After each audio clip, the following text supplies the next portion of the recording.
¿Qué tal? ¿Cómo están amigos y amigas de esta comunidad? Como siempre un gusto, como siempre un placer que nos acompañen en estas mesas de análisis, de debate, de opinión sobre nuestro acontecer nacional, la política nuestra de cada día, en donde el tema de la silla del águila está más que presente, sobre todo se ha intensificado de un lado y del otro.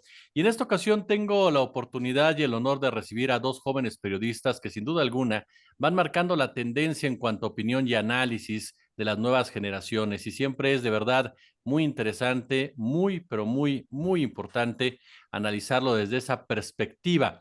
Ya durante muchos años escuchamos a las mismas voces de siempre que nos dejaron un lenguaje de verdad deplorable. Quiero saludar con mucho gusto a los periodistas Stephanie Lavalle. Stephanie, ¿cómo estás? Muy bien, buenas noches y muchas gracias por la invitación y muchas gracias aquí a tu audiencia. Mi querido Manuel Pedrero, ¿cómo andas? Muy bien, maestro, un fuerte abrazo, estimado Jesús, estimada Stephanie, un fuerte abrazo a ambos y a toda la audiencia aquí a las órdenes. Pues miren, voy a comenzar con una pregunta. Comienzo contigo, Stephanie. Relacionada en pocas palabras, la oposición. La caballada está flaca, la caballada está mal alimentada o simplemente no existe caballada en realidad. ¿Qué lectura le das a lo que está haciendo la oposición y a sus respectivos candidatos? Creo que sí existe caballada, sería pues sería muy atrevido decir que no existe, existe mala, muy mala, pésima, pero existe tal cual.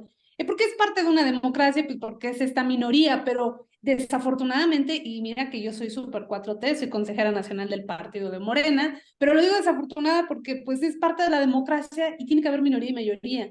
Y esta minoría es una minoría, o sea, algo muy pequeño porque no se pudieron afrontar y no han podido superar ni capitalizar ni absolutamente nada. Desde el 2018 ya pasaron 4 años y no se han repuesto de aquel trancazo que les metió Andrés Manuel en el 2018 y pareciera que en lugar de reponerse, analizar, saber qué es lo que hicieron mal, recomponer lo que se pueda recomponer, van error tras error y van exhibiéndose tras exhibición, ahora sí que exhibición tras exhibición. Y bueno, están enfrente de un maestro de la política que es el presidente Andrés Manuel y que efectivamente les está dando la cara una y otra vez y cada uno de los poquitos perfiles que tenían los opositores los ha ido bajando poco a poco y quedaron ahorita de los 40 y tantos que en su momento el presidente ha puesto en una lista en la mañanera, pues solamente sabemos que los más sonados son dos, que es Santiago Krill y Lili Telles. Y pues afortunadamente, Santiago Krill tiene un oscuro pasado tremendo que por donde se le busque le vamos a encontrar. Y la señora Lili Telles pues raya por la estridencia totalmente. Entonces, no hay mucho de dónde sacar, no se supieron reponer y están reciclando. Santiago Krill es lo reciclado del panismo. O sea, tuvieron que acudir, pues nada más nos falta que nos saquen a ese señor Ceballos, que ya está, ya nada, el señor de un pie en la tumba por la edad que tiene efectivamente el señor.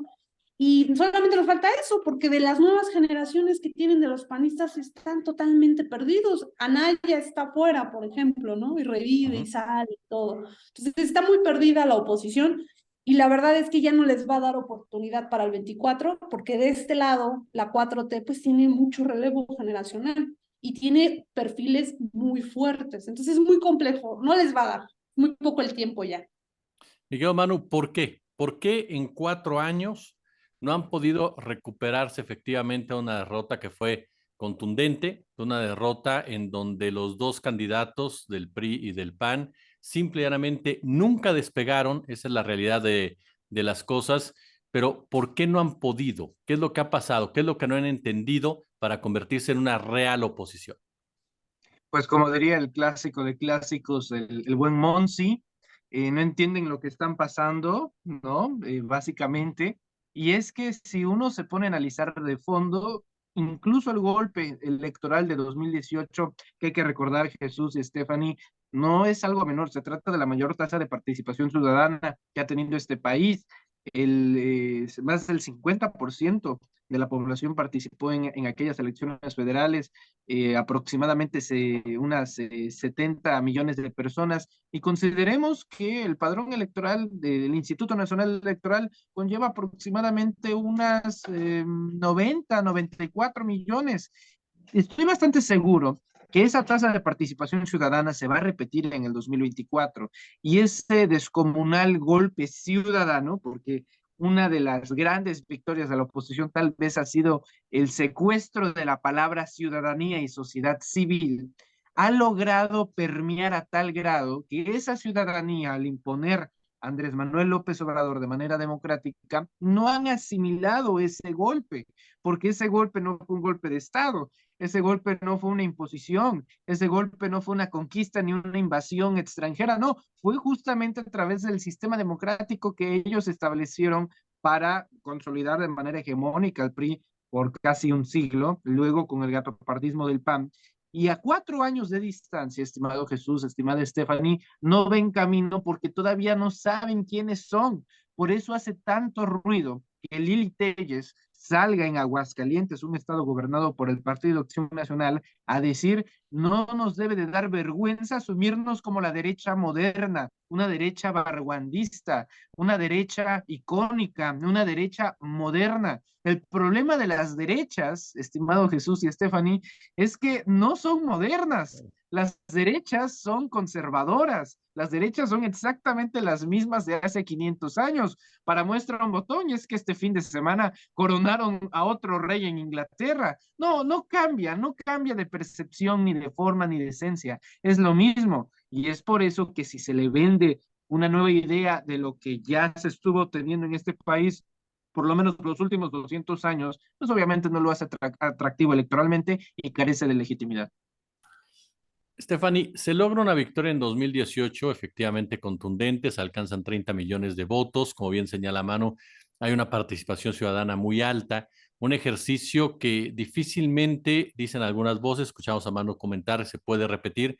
Algunos consideran que no va a ser tan factible por la falta de un candidato como lo fue Andrés Manuel López Obrador, pero parece que no alcanzó para romper con agarraderas que venían del sistema, es decir, la derecha empresarial, esa derecha que está detrás de la oposición, esa derecha personificada por un hombre como Claudio X González, aun y cuando existen otros personajes también alrededor de él, continúa operando de tal forma que se ha quedado más que evidenciado un golpe blando en contra de la cuarta transformación.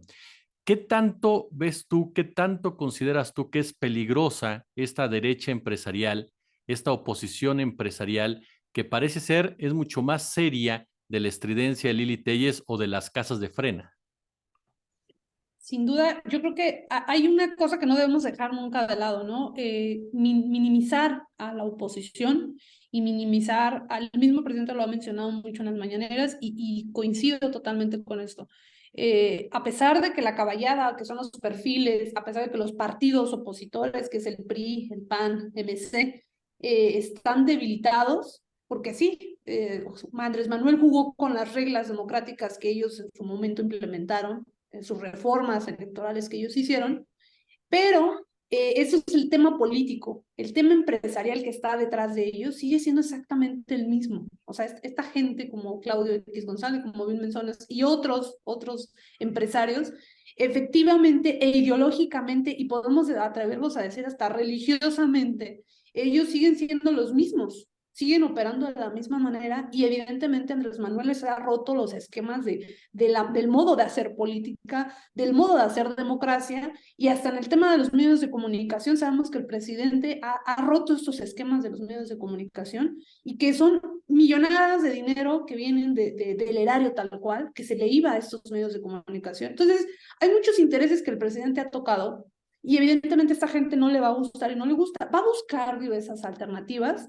Creo que en este momento del 2024 ya está todo muy acelerado, o sea, es muy complejo que en este momento, en el 24, en menos de 12 meses, o un poquito más, se vaya a perder las elecciones el partido oficialista, en este caso Morena.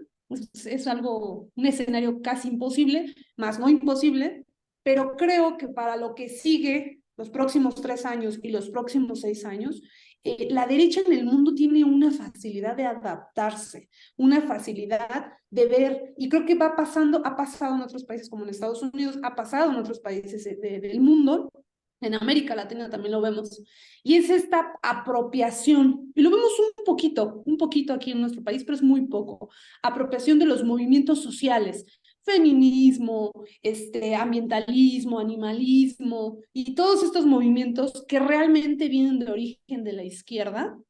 Esto ha pasado en otros países, se empiezan a apropiar por ejemplo, la agenda LGBT, todos este tipo de movimientos. Por ejemplo, antes no veíamos panistas abiertamente de la agenda de los LGBT y ahora se están queriendo apropiar. Y eso vemos a las panistas, a las principales exponentes panistas, queriéndose apropiar de estas comunidades, de estos movimientos sociales que vienen de origen de la izquierda. Y eso es algo peligroso, porque si la izquierda empieza a perder el hilo, empieza a perderle la importancia a este tipo de movimientos, van a empezar a jalar para la derecha. Y suena como un poco ilógico, pero es lo que pasa en Estados Unidos. Lo poco que pudiese decir de izquierda, que es una izquierda media rara y media matizada, que estaban estos movimientos sociales hacia la izquierda, pues de una se pasaron a la derecha y es una derecha radical, que es precisamente esta derecha que apoyó a Donald Trump en el Capitolio y todo este tipo de cosas. Esto podría pasar no ahorita en el 24, pero creo que en este caso la alianza, los partidos, los políticos de la 4T, sí deben de ponerle ideológicamente, socialmente y políticamente una lupa a estos movimientos, seguirlos arropando, seguirlos apoyando, porque si esto empieza a perder esencia, el movimiento en los próximos 6 años, podría generarse un fortalecimiento por parte de los opositores, mostrándolo algo así como movimiento ciudadano. Creo que ellos son como el ejemplo. Este panismo naranja, como medio buena onda, ambientalista, feminista, que no se termina de definir porque según no son de derecha ni de izquierda, son centro, pero no son centro. Esto es lo que podría pasar en nuestro país. Entonces creo que los que pertenecemos, militamos, simpatizamos con la izquierda, creo que nuestro deber desde nuestras diversas trincheras es seguir arropando, seguir con estos movimientos y sobre todo pues seguir con las causas justas en el tema de la desigualdad. Creo que mientras nosotros sigamos en esa tesitura, los opositores no se van a poder apropiar ya se apropiaron, como bien dice Manuel, pues de esta famosa sociedad civil, pero nosotros todavía tenemos al pueblo mexicano, ¿no? Que ya despertó, pero creo que tenemos que seguir trabajando y profundizando, porque puede pasar esto. ¿Qué opinas, mi querido Manuel? Eso que dice Stephanie es justamente la médula de todo el tema, la identificación.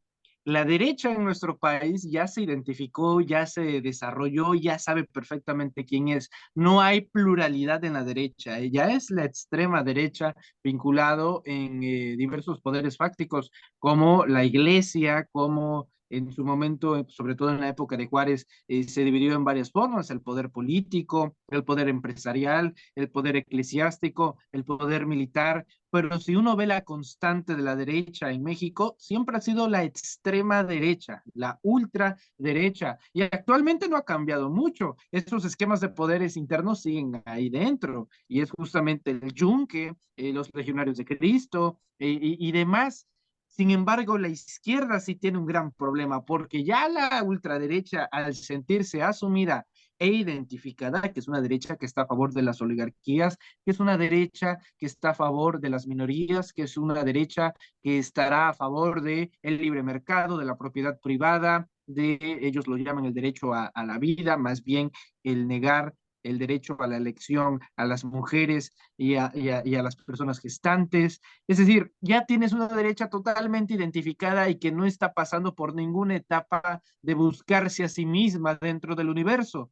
Sin embargo, la izquierda, sí, la izquierda está pasando por un proceso de pubertad, porque dentro de la izquierda, que por primera vez es poder en este país y en la época moderna, tienes una izquierda que tiene diferentes facciones. Hay una izquierda socialdemócrata, Hay una izquierda que le encanta coquetear con los empresarios. Hay una izquierda, en cambio, que todavía tiene las gorras puestas del Che Guevara, de Fidel Castro. Hay otra izquierda que, por ejemplo, es más moderada, ¿no? Algunas de esas izquierdas encabezadas en el Senado de la República, no ahondo más. Hay diferentes tipos de izquierda, luego hay izquierdas radicales, izquierdas que no están comprometidas con el diálogo, sino con la toma de decisiones, que es muy estilo del presidente López Obrador. Aquí no se debate y aquí venimos a ganar o perder. Por eso poco o nada le importa si pasa el plan B o el plan A o el plan C, porque justamente esa es la narrativa en este caso, del titular del Ejecutivo Federal. Están en contra o a favor del proyecto de transformación, que se resume muy bien en la frase de esta ancheta está tan angosta que no hay para dónde hacerse. Tienes una izquierda mexicana que no logra identificarse ni asumirse con un 100% en su totalidad de quién soy. Está en un proceso de pubertad y esto también lo veo reflejado incluso en los tres aspirantes más fuertes a la presidencia de la República. Bueno, tienes una izquierda globalista, así como tienes una izquierda nacionalista, así como también tienes una izquierda regionalista. Incluso las tres cartas fuertes para suceder al presidente López Obrador son izquierdas y visiones de Estado totalmente diferentes entre sí.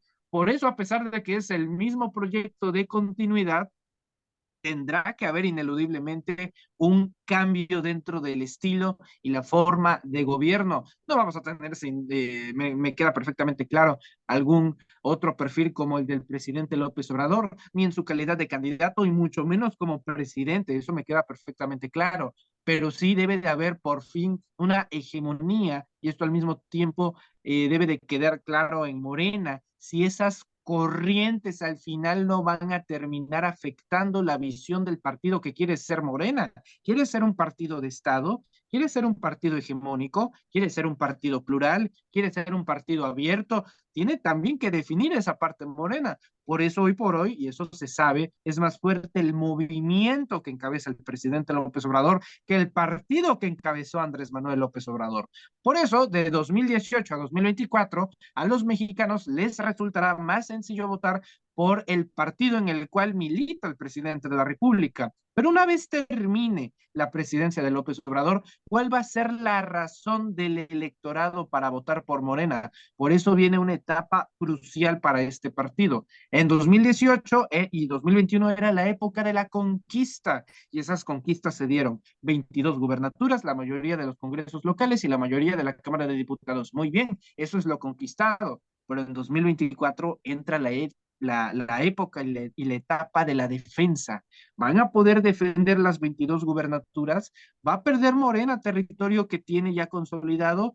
¿Va a poder persistir con o sin la imagen de Andrés Manuel López Obrador y con ese liderazgo? Son preguntas que solamente el tiempo nos las va a responder. Eso de asesorar, bueno, ya cada quien se sabe en qué terreno se anda metiendo. Stephanie, tres visiones de la izquierda plantea Manuel. Claudia Sheinbaum, Adán Augusto, Marcelo Ebrard, Casaubon. ¿Son tan diferentes realmente cada uno de ellos, estas diferencias en un momento dado, al momento de gobernar un país, al momento de encabezar un movimiento, pueden convivir como tales o tiene que haber una dominante que sea en un momento dado la que lleve el bastón de mando? Creo que sí, sin duda son diversas, no podríamos decir que son iguales ninguna de las tres, pues porque por el simple hecho de que son personas diferentes, ¿no? Las historias de vida de los tres pues son totalmente diferentes, de hecho hasta el género, por ejemplo, el que uno sea mujer y los otros dos sean hombres también marca una diferencia, la edad también marca una diferencia.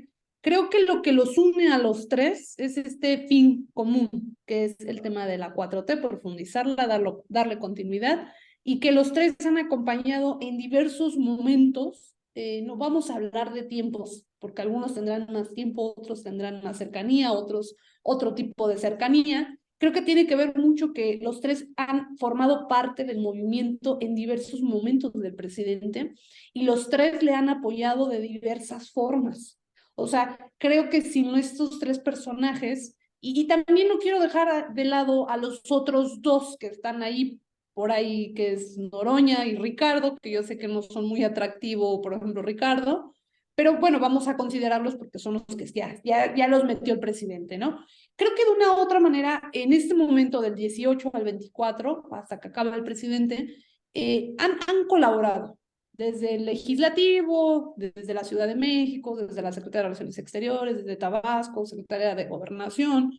Creo que todos han colaborado y sí, son diferentes totalmente. Visiones diferentes, algunos coincidirán con una forma, con otra. Creo que ni los 5 juntos harían un Andrés Manuel, eso siempre lo he dicho y lo voy a mantener, porque pues Andrés Manuel son de esos hombres que se hacen cada 100 años. Lo que sí considero es que es súper indispensable que, sobre todo 4, que son los más estratégicamente, que, bueno, 4 y 5, porque uno por el tema de la popularidad también le suma bastante, que es Noroña, hay que mantenerlos unidos. O sea, sí es bien importante tenerlos juntos. Desde ahorita en este momento, que fue lo que hizo el presidente, no por nada, el 28 de abril los juntó a los 4 del partido de Morena, con los senadores de la República, precisamente en esta tesitura de decir, necesitamos de todos, y no porque las cosas parecieran estar fáciles quitarle a los otros o dejarlos y mantener de este lado con Morena en el gobierno, no nos vamos a confiar. Eso es algo lo que siempre menciona el presidente, ¿no? Entonces creo que esta parte se tiene que mantener ahorita preelección, el momento de la jornada electoral, por supuesto, y posterior. Van a tener que coexistir estos liderazgos. Algunos tendrán más habilidad, eso sí me queda claro, más habilidad estratégica, política, territorial que otros. O sea, eso sí es un hecho. Algunos son de manera innata, saben hacer acuerdos, otros de manera innata son de territorio totalmente. Eh, Cada uno tiene su especialidad, pero sí creo que estos 4 personajes sí les son fundamentales al movimiento. Si vaya a haber, y también otra cosa, respondiendo tal cual a la pregunta que tú me hiciste, si vaya a haber alguna cabeza en el momento predominante, creo que tendría que ver mucho con la personalidad de cada uno de estos. Creo que unos te acentúan más, porque algunos su personalidad es más de acordar, no someter, y a otros son más de someter. Lo vemos en sus maneras, por ejemplo, los 3 de ellos, bueno, no, 4 de ellos ya han ejercido gobierno tal cual: Claudia, Marcelo, Adán y Ricardo en Zacatecas y aquí en alcaldía, ¿no? Por ejemplo, y ya podemos saber cómo pueden gobernar cualquiera de ellos. Entonces, creo que algunos sí van a ser, en el caso que quedaran como abanderadas o abanderados, podrían poner más mano dura que otros, y otros podrían ser más like. Eso, pero creo que lo principal es que sí tienen que coexistir y tienen que ser factor de unidad, porque aquel o aquella que se piense que solo o sola va a poder hacer todo, y como ahora lo hace el presidente, que aún así ni el presidente lo puede hacer todo solo, es el peor error. Y creo que esto es lo que no debe de pasar. Se tiene que, aunque sea en la cabeza el que quede como presidenta o presidente, sabe que tiene que convivir, y aparte de convivir, no querer avasallar, porque ese es un gran error, querer avasallar dentro del movimiento a los otros grupos, porque al final son grupos. O sea, uno es el grupo de Adán, otro es el grupo de Ricardo, el grupo de Claudia y el grupo de Marcelo. Y aquel que piense que va a poder aplastar a los otros grupos, yo creo que desde ahí ya va a haber un problema dentro de la izquierda, muy fuerte. Eso no puede pasar. Entonces, sí tiene que haber, sí, esta autoridad, pero no avasalladora, no de dominación, porque si va a esa dominación, va a romper la izquierda, a lo mejor no en el 24, pero sí posterior al 24. Manu, te voy a poner un predicamento, bueno, a ambos. ¿A quién crees tú que prefiere Andrés Manuel López Obrador? ¿Con quién se siente más cómodo Andrés Manuel López Obrador de estos, vamos a suponer, los 5 mencionados, para darle juego también al señor Fernández Noroña? ¿Con quién se siente más cómodo López Obrador? Híjole, estimado Jesús, me haces la pregunta posiblemente más peligrosa de todo este sexenio. Voy a contestar de manera muy breve, pecando por supuesto de imprudente, a lo mejor revelándote por ahí un pequeño secreto de Estado, pero voy a tratar de ser lo más breve posible. Bueno, resulta ser que en Semana Santa, que no fue hace mucho, el presidente López Obrador dijo, yo me voy a Palenque, ¿sabes? O sea, yo me voy a Palenque, me voy a descansar, y se queda en Palacio Nacional el secretario de Gobernación. 3 días, ¿no? Viernes, sábado y domingo. Bueno, te voy a decir que no hubo ningún López en Palacio Nacional y en cambio se hubieron dos en Palenque. Entonces, este tipo de cosas, estimado Jesús, ahora sí que aquí aplica, no estoy diciendo nada, pero estoy intentando decirlo todo, ¿no? Un papel que muchas veces se olvida es que el presidente Andrés Manuel López Obrador es tabasqueño. Y no lo digo porque yo sea tabasqueño, porque Adán sea tabasqueño, no, sino porque él se forma con la escuela de Carlos Pellicer. Ujú. Carlos Pellicer Cámara, entre otras cosas, aparte de ser uno de los tabasqueños más extraordinarios que han salido de esta tierra, entre otras cosas, él era un maestro de la semiótica, el arte de decir las cosas sin decirlas, de mostrarlas sin hacerlas, ¿no? Y aparte, súmale que es beisbolista, entonces te va a engañar, te va a fintear, te va a hacer outs. Él sabe que hay 9 ins y un out, ¿no? El presidente López Obrador. Le encanta este tipo de cosas. Luego, por ejemplo, lo de Mujica, ¿no? En el Zócalo, 18 de marzo, y saca lo del general Mujica, como el presidente Lázaro Cárdenas había equivocado en el tema de la sucesión con Manuel Ávila Camacho y que el bueno era Mújica. Y yo considero que hay un fenómeno, estimado Jesús, igual te lo digo que estoy sesgado por ser tabasqueño, pero yo creo que sí existe a veces este famoso chilangocentrismo, ¿no? Porque de repente hablaron de Mújica y todo el mundo, claro, Manuel Ávila Camacho es Marcelo Ebrard, ¿no? Y la izquierda auténtica verdadera es Claudia Sheinbaum. Bueno, esa sería una percepción lógica de no ser por este dato. Y es que Mújica fue 2 veces gobernador de Tabasco, ¿no? Por ejemplo. Entonces, este tipo de cosas no se suelen ver mucho en la capital, pero ese es el tipo de semiótica, es ese tipo de beisbolistas, ¿no? Que se dan bastante en el estado de Tabasco y es otra política la que se hace en el sureste. En la Ciudad de México, desde luego que creo que el país ha sufrido de este centralismo desde sus instituciones hasta los 3 poderes de la Unión, pero yo creo que es algo que a poco se va a ir desdeñando. Tú me dices, ¿con quién crees que el presidente López Obrador se sienta tan cómodo? Bueno, pues tal vez con el mismo que esté dispuesto a pasar un fin de semana en la hamaca en Palenque. Quisiera yo pensarlo, ¿verdad?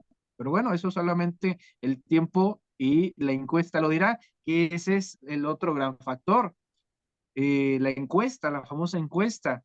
Hay muchos que dicen que la encuesta existe y otros dicen que la encuesta sí existe o no existe.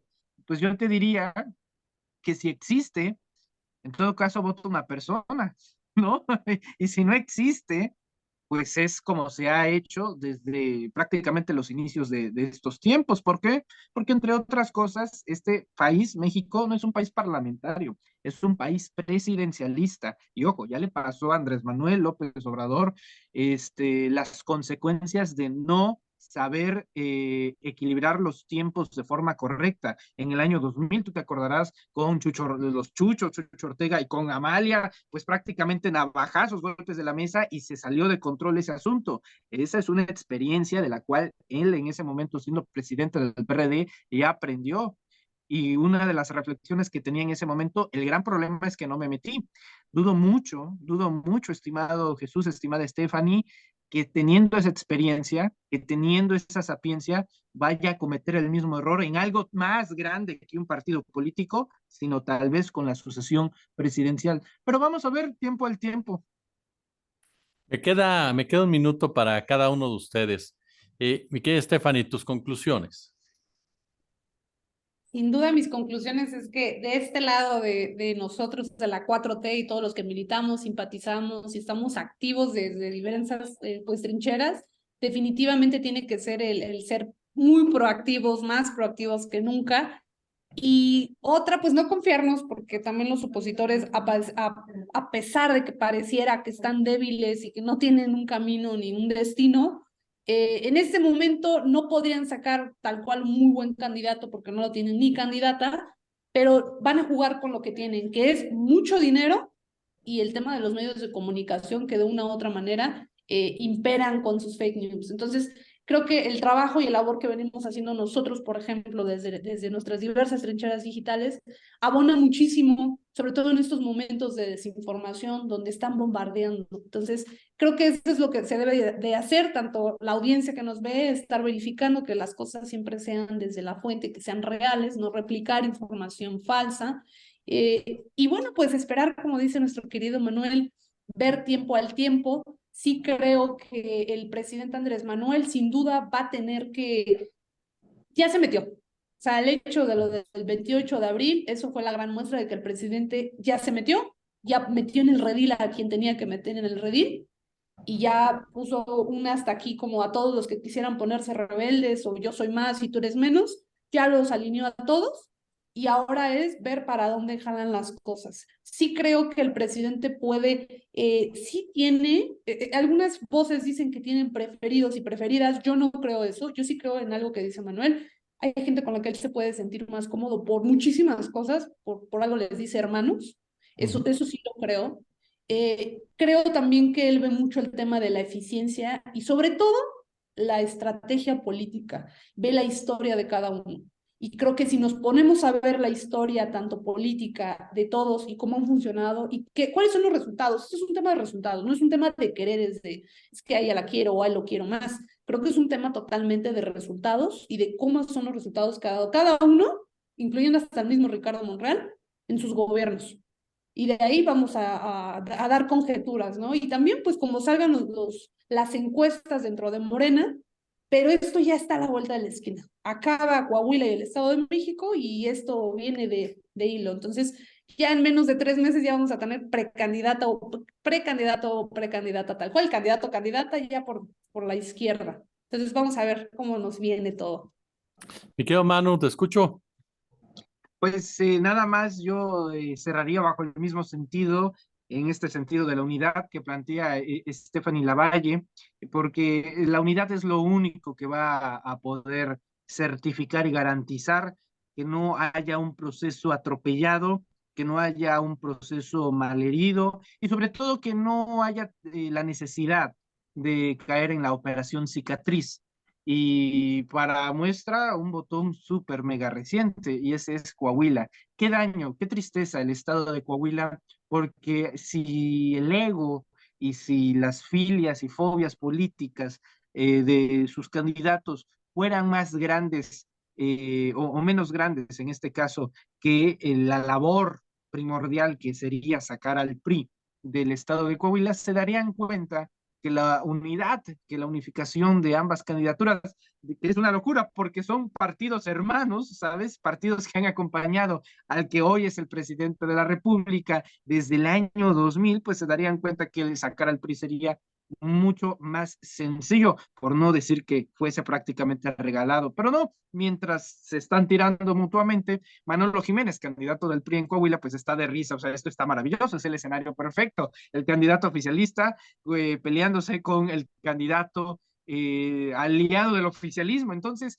es prácticamente eso, que no se repita un escenario de ese estirpe a nivel nacional, porque a pesar de que sí lo haría más difícil, no sería no creo que pondría eso en riesgo la sucesión presidencial, el hecho de que Morena ganaría, sí lo haría mucho más complicado y más cardíaco, pero no porque sea más novelesco, debe de ser más atractivo. Así que nadie debería de sufrir esos miocardios rumbo a la sucesión presidencial de 2024, que la ciudadanía está de por medio y, insisto con esta idea, tiempo al tiempo, en 3 meses en efecto conoceremos el